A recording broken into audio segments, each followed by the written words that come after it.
সালামু আলাইকুম। প্রিয় দর্শক, অন্য মঞ্চের আলোচনায় আপনাদের সকলকে আমন্ত্রণ জানাচ্ছি।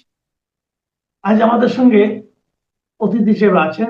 আজকের আলোচনার বিষয়টি খুবই স্পর্শকাতর, খুবই গুরুত্বপূর্ণ এবং একই সঙ্গে খুবই বিপজ্জনক একটি বিষয় নিয়ে।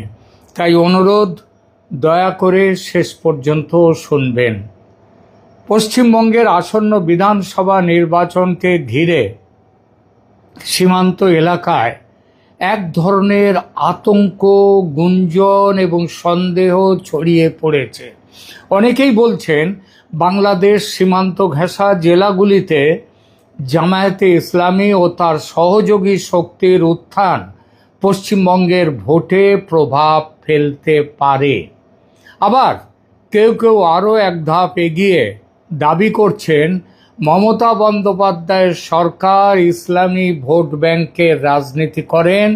তার নিজের কথায়, যে গরু দুধ দেয় তার লাথি খেতে হয়, এটা তার রাজনীতির মূল মন্ত্র।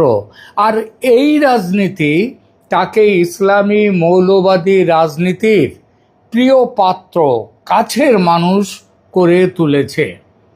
মৌলবাদী শক্তির প্রতি এই নরম মনোভাব যে প্রশ্রয় দিচ্ছে রাজ্যের একের পর এক সন্ত্রাসী কর্মকাণ্ড সংগঠনে, সেটাও আজ নতুন করে বলার কোনো বিষয় নয়।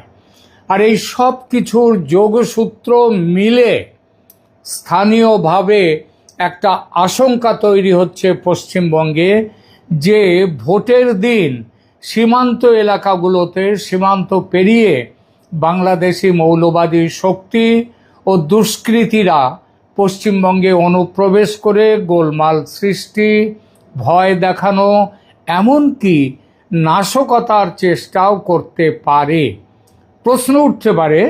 প্রশ্ন ওঠে এই সব আশঙ্কার মধ্যে কতটা তথ্য, কতটা রাজনৈতিক প্রচার, আর কতটা মানুষের সত্যিকারের ভয়ের জায়গা। আজ আমরা সেই বিষয়টাই ঠান্ডা মাথায় বুঝে নেয়ার চেষ্টা করব। কারণ রাজনীতি নিয়ে মতভেদ থাকতে পারে, কিন্তু তথ্য যাচাই ছাড়া বড় সিদ্ধান্তে পৌঁছে গেলে সত্যি ভুল বার্তা ছড়িয়ে যেতে পারে। আবার এটাও ঠিক যে বাস্তবতা থেকে চোখ ফিরিয়ে রাখাটাও উচিত নয়।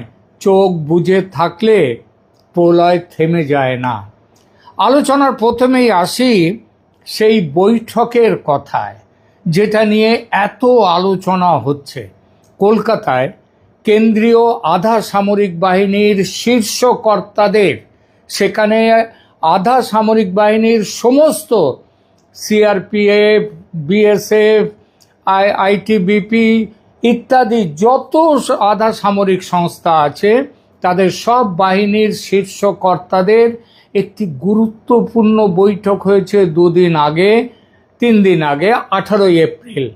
এবং প্রকাশ্য রিপোর্ট অনুযায়ী সেই বৈঠকের মূল উদ্দেশ্য ছিল পশ্চিমবঙ্গ বিধানসভা নির্বাচনে সীমান্ত নিরাপত্তা সমেত সমস্ত ধরনের নিরাপত্তার ব্যবস্থা করা, বাহিনী মোতায়েন করা এবং বিভিন্ন নিরাপত্তা সংস্থার মধ্যে সমন্বয়কে আরও জোরদার করা।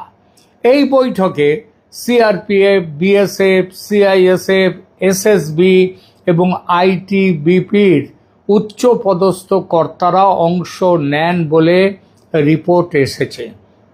নিশ্চিতভাবেই এটি একটি নজিরবিহীন সমন্বয় বৈঠক, যা কোনো রাজ্যের নির্বাচনী ইতিহাসে ইতিপূর্বে হয়নি। একটু ভুল বললাম, হয়েছে, সেটা হচ্ছে একমাত্র কাশ্মীরের ক্ষেত্রে। তার মানে পশ্চিমবঙ্গ আর কাশ্মীর নিরাপত্তার দিক থেকে একই বিপজ্জনক জায়গায় কি দাঁড়িয়ে আছে। কিন্তু একই সঙ্গে এটাও সত্যি, প্রকাশ্য রিপোর্টে কোথাও স্পষ্টভাবে বলা হয়নি যে এই বৈঠক বিশেষ করে বাংলাদেশ থেকে সন্ত্রাসীরা এসে পশ্চিমবঙ্গে হামলা করবে, এই নির্দিষ্ট ইনপুটের জন্য ডাকা হয়েছিল এটা বলা হয়নি। যদিও গোয়েন্দা সূত্র থেকে এমন সম্ভাবনার কথা যে জানা যায় না এমন নয়। এখানেই খুব গুরুত্বপূর্ণ একটি বিষয় আছে। নিরাপত্তা ব্যবস্থা জোরদার করা আর নির্দিষ্ট বিদেশি ষড়যন্ত্র প্রমাণিত হওয়া এই দুটো এক জিনিস নয়। তবে ভৌগোলিক ও রাজনৈতিক কারণে পশ্চিমবঙ্গের সঙ্গে অন্য রাজ্যের তুলনা চলে না। বিশেষ করে এবারের ভোটে উত্তাপ এমনই প্রচণ্ড যে নিরাপত্তার বাড়তি ব্যবস্থা নিতে বাধ্য হচ্ছে কেন্দ্রীয় সরকার, কেন্দ্রীয় বাহিনী। সেই দৃষ্টিতে নির্বাচনের আগে এই রাজ্যে সিএপিএফ এর সমন্বয় বৈঠক হওয়া কোনোভাবেই অস্বাভাবিক নয়।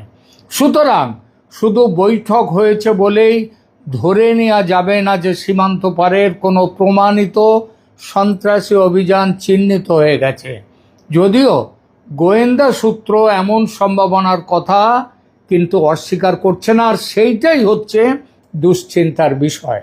বিশেষ করে গত ফেব্রুয়ারিতে বাংলাদেশের সংসদীয় নির্বাচনে ভারতের সঙ্গে সীমান্ত জুড়ে বাংলাদেশি যে সমস্ত এলাকা, সেখানে কট্টরপন্থী ইসলামী দল জামাতে ইসলামীর ব্যাপক সাফল্যের পর ভারতের গোয়েন্দা সংস্থাগুলো নড়ে চড়ে বসতে বাধ্য হয়েছে।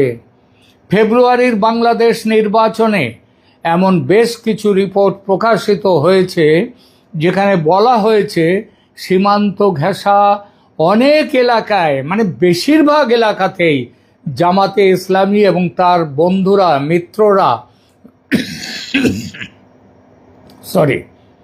তার মিত্ররা উল্লেখযোগ্য সাফল্য পেয়েছে।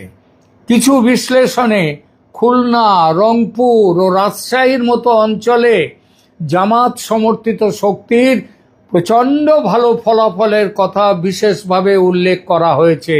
আর এটাই ভারতের দৃষ্টিতে উদ্বেগের কারণ এই অঞ্চলগুলির ভৌগোলিক নৈকট্য পশ্চিমবঙ্গের সঙ্গে সরাসরি যুক্ত, আর এখান থেকে সীমান্তবাসী ভয় পাচ্ছে। সীমান্তে বাসীর এই ভয়কে একেবারে উড়িয়ে দেয়া যায় না, কারণ সীমান্তের ওপারে যদি এমন রাজনৈতিক শক্তিশালী হয় যাদের নিয়ে নিরাপত্তা সংক্রান্ত বিতর্ক আগে থেকেই আছে, তবে পশ্চিমবঙ্গের সীমান্ত অঞ্চলের মানুষ চিন্তিত হবেন, এটাই স্বাভাবিক।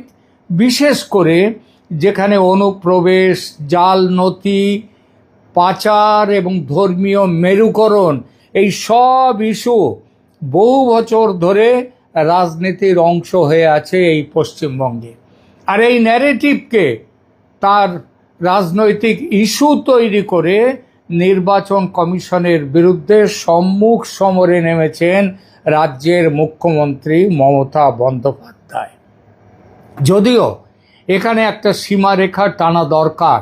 সীমান্তবর্তী আসনে জামাতের সাফল্য হয়েছে, এটি এক ধরনের রাজনৈতিক বাস্তবতা অবশ্যই, কিন্তু সেই সাফল্য থেকে সরাসরি এই সিদ্ধান্তে পৌঁছে যাওয়া যে তারা বা তাদের মদতপ্রাপ্ত মৌলবাদী শক্তি পশ্চিমবঙ্গে ভোটের দিন গোলমাল করবে, এটি এখনো প্রকাশ্য প্রমাণে প্রতিষ্ঠিত নয়। অর্থাৎ এখানে রিস্ক আছে, ফিয়ার আছে, সন্দেহ, সাসপিশন আছে, কিন্তু কনক্লুসিভ এভিডেন্স এখনো নেই। ইতিহাস কি বলে? ইতিহাস বলে কনক্লুসিভ এভিডেন্স সবসময় পাওয়া যায় না, যদিও ভয়ঙ্কর ঘটনা ঘটে যায়। সুতরাং হাতে গরম প্রমাণ নেই বলে সব কিছু উড়িয়ে দেওয়াটা বোকামি। আর এটা এই জন্যেই আরও বেশি গুরুত্বপূর্ণ কারণ এই রাজ্যের মুখ্যমন্ত্রীর নাম মমতা ব্যানার্জি, যার বিরুদ্ধে এই যে তুষ্টিকরণের রাজনীতি একটি ভয়ঙ্কর জায়গায় বাংলাকে, বঙ্গদেশকে, আমাদের পশ্চিমবঙ্গকে পৌঁছে দিয়েছে, এই অভিযোগ আছে। এবার আসি আরেকটি বড় অভিযোগে। মমতা বন্দ্যোপাধ্যায়ের সরকার কি জামাতিদের সরকার? এই ধরনের অভিযোগ কিন্তু প্রকাশ্যে উঠেছে তার মুসলিম তোষণের রাজনীতির জন্য।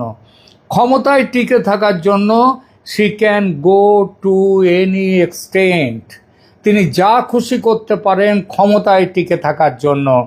এই রাজনীতিটার জন্যেই আজকে এই অভিযোগটা উঠছে যে মমতা ব্যানার্জি বিরোধী নেত্রী থাকার সময় বাংলাদেশিরা পশ্চিমবঙ্গে অনুপ্রবেশ করছে সিপিএমের সহযোগিতায়, সিপিএম ক্ষমতায় টিকে আছে এদের সমর্থনের জোরে, এই অভিযোগ তুলে কাগজের বান্ডিল ছুঁড়ে মেরেছিলেন লোকসভা স্পিকারকে সেই একই মমতা ব্যানার্জির বিরুদ্ধে অনুপ্রবেশকারীদের মদদ দিয়ে এই রাজ্যে রাখার অভিযোগ উঠেছে। সিপিএম জমানার চেয়ে বড় অভিযোগ তার জমানার বিরুদ্ধে, মমতা ব্যানার্জির জমানার বিরুদ্ধে। তিনি এই রাজ্যকে জামাতের হাতে তুলে দিয়ে গ্রেটার ইসলামী বাংলাদেশের প্রধানমন্ত্রী হতে চাইছেন, এই অভিযোগ করেছেন রাজ্যের বিরোধী দলনেতা শুভেন্দু অধিকারী প্রকাশ্যে একাধিকবার। শুধু শুভেন্দু অধিকারী নন, তৃণমূল কংগ্রেসের সরকারকে অনুপ্রবেশে মদতের অভিযোগে বিদ্ধ করেছেন স্বয়ং দেশের প্রধানমন্ত্রী নরেন্দ্র মোদী ও স্বরাষ্ট্রমন্ত্রী অমিত শাহ। ভারতের আর কোনো রাজ্যের মুখ্যমন্ত্রীর বিরুদ্ধে, এমনকি কাশ্মীরের মুখ্যমন্ত্রীর বিরুদ্ধে পর্যন্ত এই অভিযোগ কোনোদিন করেনি কোনো কেন্দ্রীয় সরকার। এই সমালোচনাকে রাজনৈতিক আক্রমণ বলে পাশ কাটালে ভুল হবে। বঙ্গের সাধারণ মানুষদের জিজ্ঞেস করুন, তারাও কেউ বলছেন তোষণের রাজনীতি চলছে, কেউ বলছেন সীমান্তে অনুপ্রবেশ চলুক, এটাই চান মমতা ব্যানার্জি, তাই অনুপ্রবেশ ঠেকাতে বেড়া দেওয়ার জন্য জমি দিতে চান না তিনি বিএসএফকে, এমনকি আদালতের নির্দেশ সত্ত্বেও। কেউ বলছেন সংখ্যালঘুরা আন্দোলনের নামে দেশের সম্পত্তি ধ্বংস করলেও ভোট ব্যাংকের মুখ চেয়ে কড়া পদক্ষেপ নেন না এই রাজ্যের মুখ্যমন্ত্রী। ওয়াকফ বোর্ড নিয়ে আন্দোলন হিংসাত্মক হয়ে উঠলে দুটো মানুষ, হরগোবিন্দ দাস এবং চন্দন দাস, তাদেরকে বাড়ি থেকে টেনে নিয়ে গিয়ে হত্যা করা হলো, তারপরেও তিনি মৌন থাকেন। ছুটে আসতে হয় এনআইএকে, রাজ্যের পুলিশকে তিনি নিষ্ক্রিয় করে রেখেছেন স্বার্থ চরিতার্থ করতে। অর্থাৎ মমতার বিরুদ্ধে সব অভিযোগ মিথ্যে যারা বলেন তারা তলিয়ে দেখেন না। পশ্চিমবঙ্গে বাংলাদেশ যোগ থাকা জঙ্গি নেটওয়ার্ক, মডিউল বা র্যাডিক্যাল সংগঠনের ছায়া নিয়ে অতীতে বহু তদন্ত হয়েছে। বর্ধমান বিস্ফোরণ থেকে শুরু করে নানা সময়ে জেএমবি যোগ বা বাংলাদেশি লিঙ্কের কথা উঠে এসেছে। আর এই ব্যাপারে উঠে এসেছে রাজ্য পুলিশের অকর্মণ্যতা। বিশ্বাস করার যথেষ্ট কারণ আছে, নিজের ভোট ব্যাংক অক্ষুণ্ণ রাখতেই মমতার নির্দেশে পুলিশ এসব বিষয়ে কোনো তদন্ত করে না, কোনো ব্যবস্থা নেয় না। তাই কেউ যদি বলেন সীমান্ত সংলগ্ন নিরাপত্তা ঝুঁকি বাস্তব, সেটা অমূলক কথা নয়, বরং তার যথেষ্ট সম্ভাবনা আছে। এবার আসা যাক 2021 সালের একটি বহু শোনা অভিযোগ, বাংলাদেশিরা এসে ভোট দিয়ে গেছে সীমান্তবর্তী মালদা, মুর্শিদাবাদ, উত্তর 24 পরগনা, উত্তর দিনাজপুর, দক্ষিণ 24 পরগনার বিস্তৃত অঞ্চলে। এসব অঞ্চলের বহু ভোটার ভারত ও বাংলাদেশ দুদেশেরই ভোটার লিস্টে নাম তুলে রয়েছে। এই সংখ্যা কয়েক লক্ষ, এমনকি কোটি পেরিয়ে গেলেও অবাক হওয়ার কিছু নেই। নির্বাচন কমিশনের এসআইআরে এই ভোটারদের নাম বাদ যাওয়ার আশঙ্কায় মমতা ব্যানার্জি মরণপণ লড়াইতে নেমেছেন কমিশনের বিরুদ্ধে। সারা ভারতের সব জায়গায় এসআইআর নির্বিঘ্নে শেষ হলো, মানে যেখানে যেখানে শুরু হয়েছে যে রাজ্যগুলোতে, সেখানে শেষ হলেও নির্বিঘ্নে। পশ্চিমবঙ্গে কি পরিস্থিতি সেটা এই প্রতিবেদনে নতুন করে বলার প্রয়োজন নেই। এই ঘটনাতেই বোঝা যায় গণতন্ত্র এই রাজ্যে কিভাবে শ্মশানতন্ত্রে পরিণত হয়েছে। ভুয়ো ভোটার, ডুপ্লিকেট, ট্রিপ্লিকেট, এমনকি এমন খবরও পাওয়া গেছে ৩৯ জায়গায় এক ভোটারের নাম আছে। এই ভোটার তালিকায় বেআইনি অনুপ্রবেশকারীর নাম, এগুলো নিয়ে বিরোধীরা বহুবার অভিযোগ তুলেছে। এই ধারাবাহিকতায় উঠে এসেছে ২০২১ সালে বিধানসভা নির্বাচনে বাংলাদেশি নাগরিকদের সংগঠিতভাবে ভারতে ঢুকে ভোট দিয়ে যাওয়ার অভিযোগ। যে অভিযোগ মিথ্যে বলে উড়িয়ে দেওয়াটা কিন্তু কষ্টকর।